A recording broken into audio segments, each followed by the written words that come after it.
আসলে আমার কাছে মনে হয় কাজকর্মের দিক দিয়ে এই গভর্নমেন্ট একটা নন সিরিয়াস টাইপের গভর্নমেন্ট। তারা কোনো ব্যাপারই সিরিয়াস না। একটা সাময়িক দায়িত্ব পেয়েছে, আসলো যাইলো, কয়দিন থাকলো চলে গেল। এই ধরনের একটা নন সিরিয়াস টাইপের অ্যাটিটিউড আমি তাদের মধ্যে অনেক জায়গায় দেখেছি। আমি আপনাকে এক্সাম্পল দিয়ে বলি, এই ঘটনাটা নিয়েই বলি। তারা এই আলোচনাটা ঘোষণাপত্র করার প্রয়োজনীয়তাটা অনুভব করলো কেন? প্রথমত সরকার তো করছে এটা, উদ্যোগটা তো নিয়েছে সরকার। জুনায়েদ সাকিব ভাই তো উদ্যোগ নেয় নাই, সরকার উদ্যোগ নিয়েছে। উদ্যোগ নিয়ে তারা বলেছে যে আপনাদের সঙ্গে মিলেমিশে আমরা একটা জাতীয় ঐক্যের ভিত্তিতে একটা প্রোক্লেমেশন বলেন, ডিক্লারেশন বলেন, ঘোষণাপত্র বলেন, যেভাবে বলেন করব। আচ্ছা, এটা উদ্যোগটা কাদের? প্রথমত এটা দাবিটা ছিল কাদের? দুইটা সংগঠনের, সিম্পল দুইটা সংগঠনের। একটা হলো বৈষম্য বিরোধী ছাত্র আন্দোলন, এক হলো জাতীয় নাগরিক কমিটি। এরা চেয়েছিল এরকম একটা করতে হবে, এবং এটা করার কথা বলে তারা নিজেরাই এটা ঘোষণার একটা উদ্যোগ নিয়েছিল 31শে ডিসেম্বর। সেটা থামানোর জন্য এরা বললো যে না ঠিক আছে 30 তারিখে তৈরি করে, প্রথম বললো এর সঙ্গে আমরা নাই, পরে দেখলো যে এটা গন্ডগোল হতে পারে, ঠিক আছে এটা থামাই কোনোভাবে। তো থামাই বলে আমরাই দিব। আমরা কিভাবে দিব তা বলছে যে ঐক্যমতের, জাতীয় ঐক্যমতের ভিত্তিতে আমরা একটা দিব। তার মানে কি জাতীয় ঐক্যমত বলতে কি? পলিটিক্যাল পার্টিগুলি একত্র করবেন। আচ্ছা, ছাত্ররা পরের দিন তাদের প্রোগ্রামটা, কর্মসূচিটা চেঞ্জ করলো। চেঞ্জ করে তারা আর ঘোষণা করলো না, তারা অন্য কিছু করলো, তাই না? ফাইন। তখন তারা কি ঘোষণা করলো? একটা আলটিমেটাম দিল, কবে? 15 জানুয়ারির মধ্যে করতে হবে। ঠিক আছে, এই যে আলটিমেটামটা দিল, এই আলটিমেটামটা কি সরকার সিরিয়াসলি নিয়েছিল? না, নেয় নাই। যে সিরিয়াসলি নিত তারা ওই দিন থেকে উদ্যোগ নিত। তারা উদ্যোগটা নিল কবে? আলটিমেটামের পরের দিন। আলটিমেটাম পার করার পরের দিন সরকার বলতে চাইলো যে আমি তোমাদের কথা কোনো গুরুত্ব দেই না।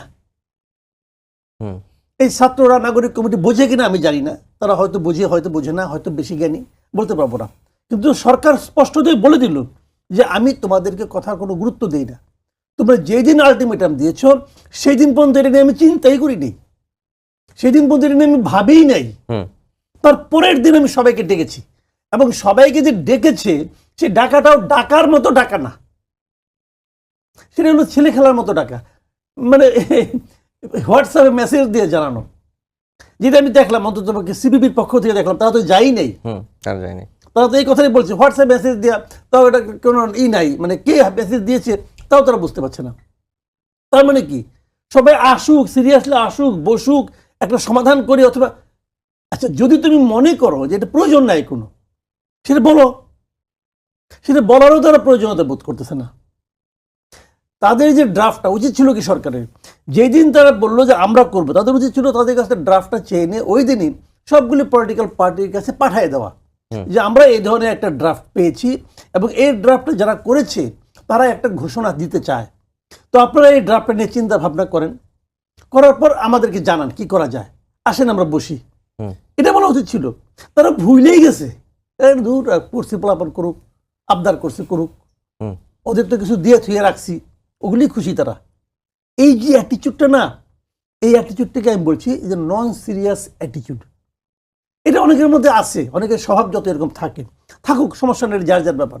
কিন্তু যখন এই ধরনের অ্যাটিচিউডের লোক রাষ্ট্র ক্ষমতায় বসে, তখন সেই রাষ্ট্রের একজন নাগরিক হিসাবে আমি কিন্তু খুব অসহায় বোধ করি। আমি মনে করি এই কাদের হাতে আমরা দায়িত্বটা দিলাম, তারা কোনো কিছু সিরিয়াসলি নেয় না। আপনি দেখবেন ডক্টর ইউনূস সাহেব একটা ইন্টারভিউ দিয়েছিলেন নুরুল কবির সাহেবকে, সেই ইন্টারভিউ দেখেন ওনার অঙ্গভঙ্গি, কথাবার্তা টোটালি একটা নন সিরিয়াস টাইপের অ্যাটিচিউড। উনি বলছেন যে হ্যাঁ আমি করতেছি, আমি কখনো এখানে ছিলাম না, আমি তো এই জগতের লোক না, আসতে চাই নাই, নিয়ে আসলাম, দেখি কি করা যায়। ভাই দেখি কি করা যায় জন্য তো আমি আপনাকে বসাবো না এখানে, অন্য সবাই বসাতে পারে। একজন নাগরিক হিসেবে আমার এতে প্রচন্ড আপত্তি। যে লোক বলে দেখি কি করা যায়, যে লোক বলে ভুল করতে করতে শিখবো, ভাই এই এক্সপেরিমেন্টের জায়গা ধরে না। কারণ আপনার একটা ভুল পদক্ষেপের জন্য পুরো জাতি ক্ষতিগ্রস্ত হবে, পুরো জাতি এতে এর কুফল তাকে অনেকদিন ভোগ করতে হইতে পারে না। তারপরে নন সিরিয়াস টাইপের কথাবার্তা বলেন কেন ভাই? এটা তো হয় না। এই একই জিনিস আমি দেখতে পাচ্ছি ওনাদের মধ্যে, যার যেটা কাজ না সে সেটা নিয়ে আলোচনা করে, যার যেটা করার দরকার সে সেটা করে না। চলছে এগুলি চলছে, আমরা দেখতেছি তো এগুলি চলছে। তো এটা ভেরি আনফর্চুনেট। কি বললো আজকে দেখেন, আজকে বিএনপির বক্তব্যটা কি? বিএনপি অনেক কিছু বলছে, আমি দুইটা বক্তব্য বলি।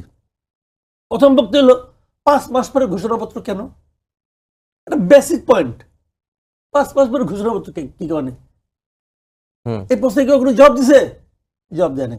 তাহলে দ্বিতীয় প্রশ্ন হলো, যেটা নাকি সবচেয়ে বড় প্রশ্ন, সেটা হলো যে এমন কিছু করা যাবে না যাতে নাকি যে আন্দোলনে যারা অংশীজন ছিল, যারা আন্দোলন যারা করেছে, এই গণ অভ্যুত্থানের সঙ্গে যারা জড়িত ছিল, সেই দলগুলোর মধ্যে, সমস্ত শক্তির মধ্যে যেন কোনো ধরনের ফাটল না ধরে। তার মানে কি সবাইকে খুশি যাতে হয় এই ধরনের একটা কিছু করতে হবে। ঘোষণাপত্র যখন কোনো বড় আন্দোলন হয়, সবাইকে খুশি করে কি করে? ধরেন তো আমাদের স্বাধীনতার ঘোষণাপত্র যেটা ছিল, তাই না? আর স্বাধীনতার ঘোষণাপত্রকে সবাইকে খুশি করে করা হয়েছিল না, তখন যেটা করা দরকার সেটা করা হয়েছিল। এখন এটা তারা পরে করতেছে, রেট্রোস্পেক্টিভ একটা এফেক্ট তারা এখান থেকে হয়তো আশা করতেছে, কিন্তু এটা কতটুকু প্রয়োজন, এই প্রয়োজনীয় প্রশ্নটা কিন্তু জরুরি। এই প্রশ্নগুলো উত্তর আসবে। আমার মনে হয় না যে এখান থেকে আসলে কিছু আউটকাম হবে। জি।